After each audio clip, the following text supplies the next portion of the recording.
Next up is our own University World graduate student and Tillman scholar, Matthew Palmer.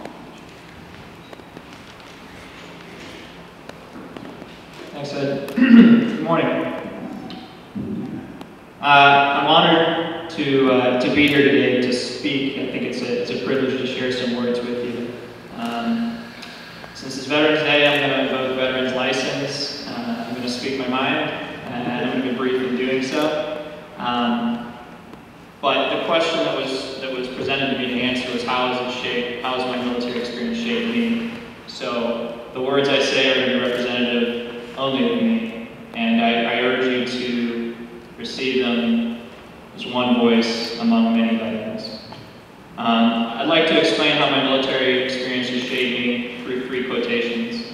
I think the question is a really good question, and I'll be thinking about it the rest of my life.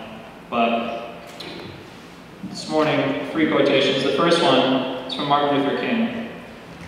"The aftermath of violence is bitterness and emptiness. I find this to be true.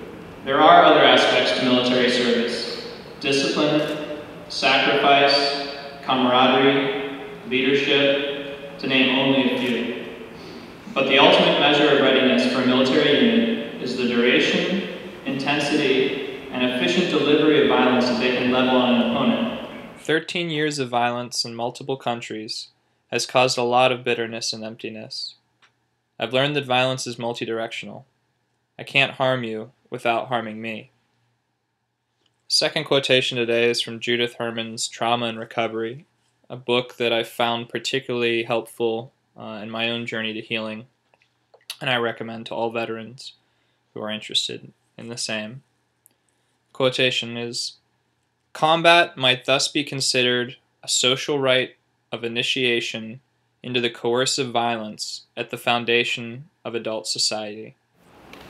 When I read that quote, it knocked me flat for about 2 weeks, and I had to reach out to a lot of people to interpret it.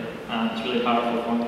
But it made me think about what is this violence that's at the foundation. There's a pattern of violence in the world. It says something along the lines, if you don't do what I say or want, something negative will happen to you. This plays out on all levels of human interaction, from the interpersonal to the transnational. The pattern was here yesterday, is here today, and will probably be here tomorrow. And with this in mind, the only important question to me that came out of my service is, how do I want to engage this pattern? The final quotation is kind of a paradox for me. The only winning move is not to play. I value my service as one of the defining moments of my life, one of my greatest achievements. It's something that I'm super proud of and could not take back. But I can't define from my service that I wanted to engage the pattern of violence in a different way. If my words are of any value today, I implore you to examine how violence has left you feeling bitter or empty. I implore you to give yourself permission to seek healing from these traumas. And as a veteran, I ask you to consider the question, how will you engage the pattern of violence that's in the world? Thank you very much.